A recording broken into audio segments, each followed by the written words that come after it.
authority on authority. We are. Happy New Year. That's why you just passed me these drinks, yeah? I got you some drinks for New Year. Yeah, yeah. Happy New Year, yeah. Take care, man, and enjoy yourself. What? Take care. Don't try and kiss me, man. I'm not going to kiss you. You're a handsome guy, but I'm not going to do it. Take care, yeah. See you later. Okay, guys, this is Charlie Veitch signing out for 2021. This is my last video of the year. Come here, come and do an intro. Say happy 2022. Yeah, man. Cheers, guys. Happy 2022. I present to you Pachelbel's Canon.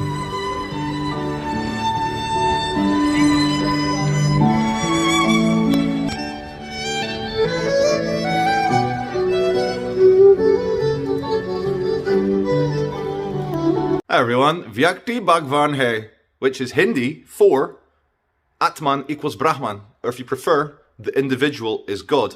To my Muzzy viewers, I say Allahu Akbar, and inshallah 2022 is going to be a better year, which means God is great, and by the grace of God, 2022 will be a better year for all of us.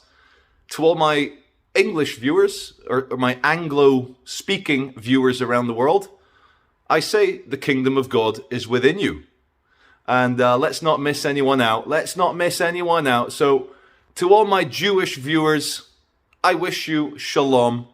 And I hope you guys, reading that Hebrew text, you guys figure out the tetragrammaton, Yahweh, and all the other good stuff. So I'm getting a bit godly, getting a bit, I've got my little skull cap on. Peace be upon me, peace be upon me.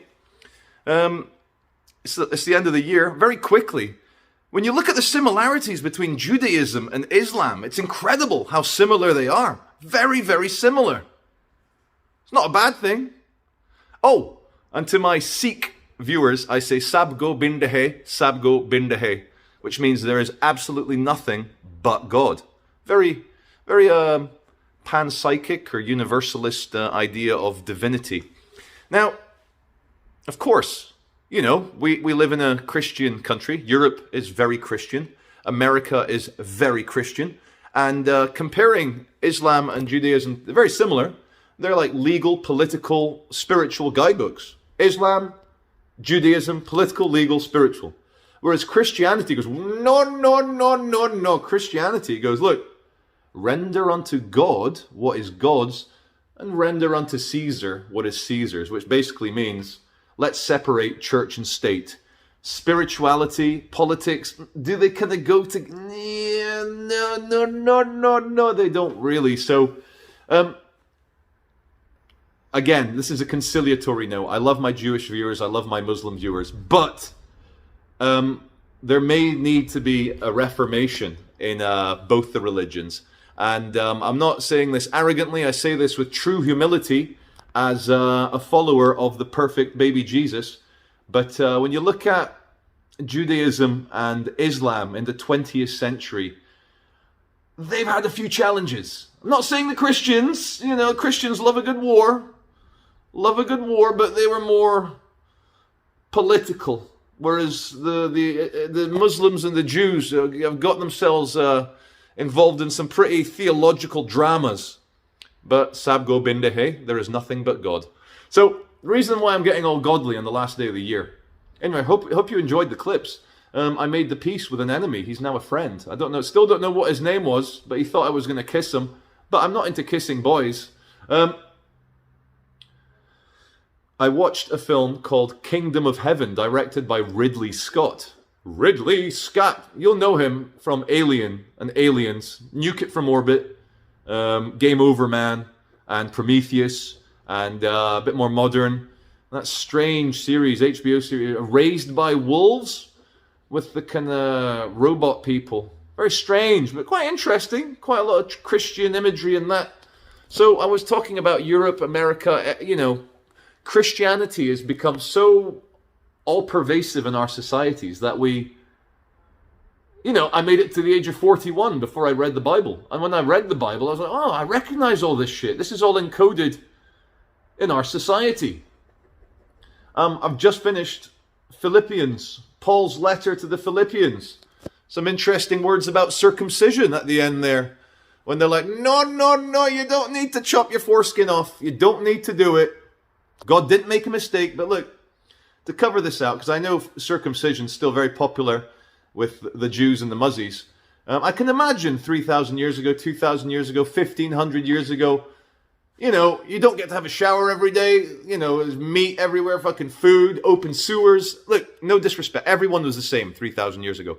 And I can see how there would be boys walking around with infected foreskins because they didn't wash it.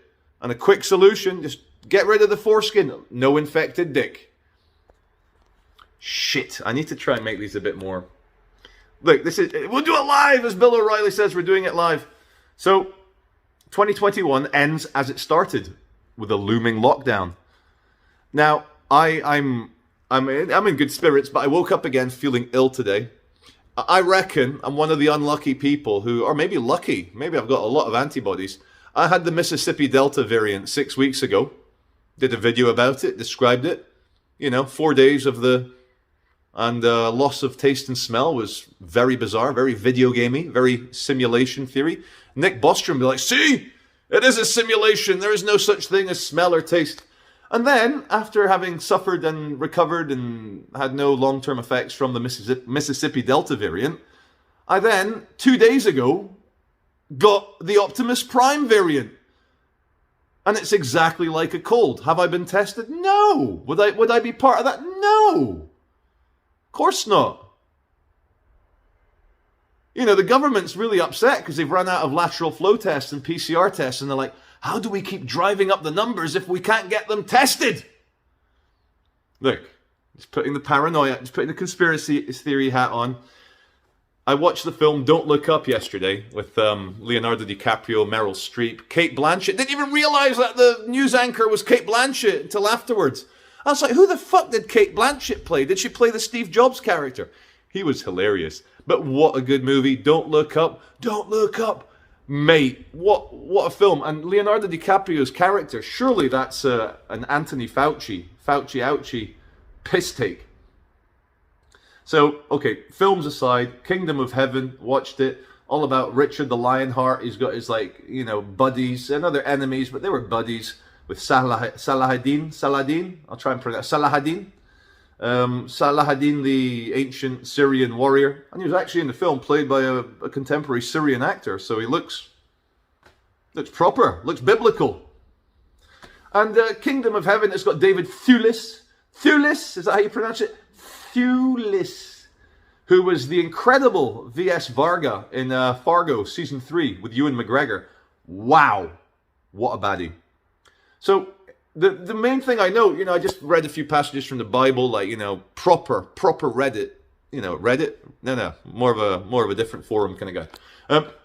And so watching Kingdom of Heaven, and what blew me away, and I know it's a modern 2004, 2005 interpretation, I watched it when I was that age, didn't understand it, I was, oh, the fight scenes were cool, but watching it as a you know, slightly humbler 41-year-old, what amazed me was how, in the past, at the time of the Crusades, up until not that long ago, people would talk about God and love, the in normal everyday conversation.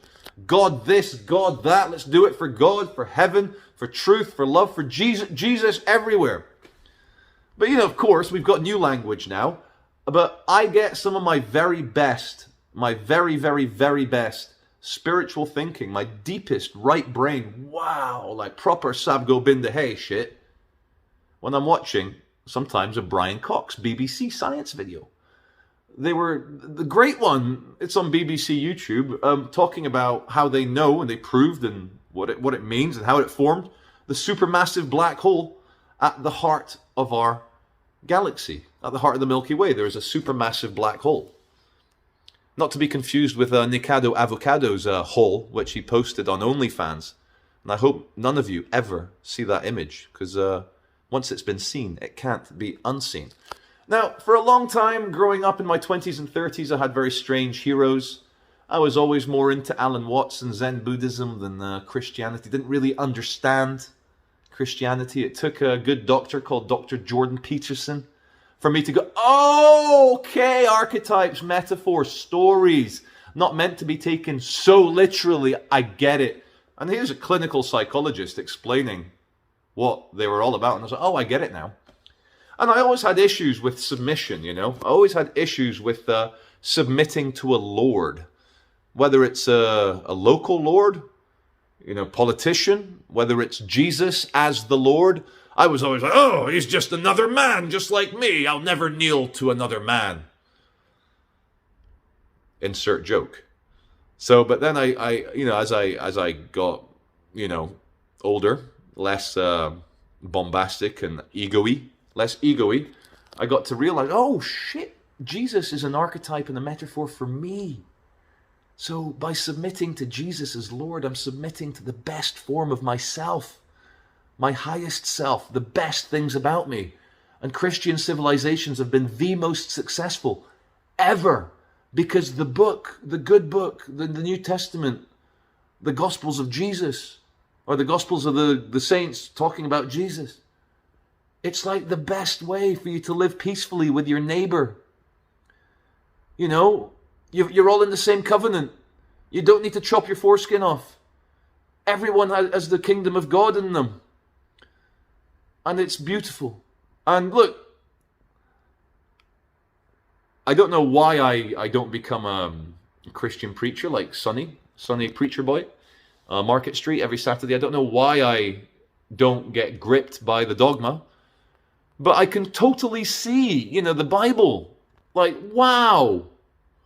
I can see why it drives men mad, insane, allows them to do great but also terrible things. Because it's been written and rehashed and, you know, King James in 1600? 1520? Was it 1520 or 1620? King James the First rehashed it once again from the Greek into very beautiful Shakespearean English. So again, I can see why men get driven crazy. And, you know, I spent a lot of time working with Orthodox Jewish people. In fact, we'll call him S. Keep him anonymous. S, my former Orthodox Jewish boss. If you're watching this, thank you for believing in me when no one else did. You know, you got me from a bad place into a good place with just a little bit of encouragement and a bit of belief when other people wouldn't. Spent a lot of time with Orthodox Jews who are very conservative, who don't want mass immigration, who hate degeneracy on TV, who don't think the whole world should be turned into a Nicki Minaj rap video. And they're very good people. So again, where am I going with this? Jewish, Muslim, Hindu, Sikh, Christian, Protestant, Catholic. Even if you're in a cult like our friends in the World Mission Society, Church of God, they still use the Bible as their main book. And behind me we have Fractal Zoom, because we're all stuck in these strange loops. Now, I hope you have a great 2022. Thank you very much for listening and for watching. I hope it came out okay on the screen behind me. I could have maybe shown a bit more of the centrality of it. But whoa. And as the joke was in the last video, see you next year.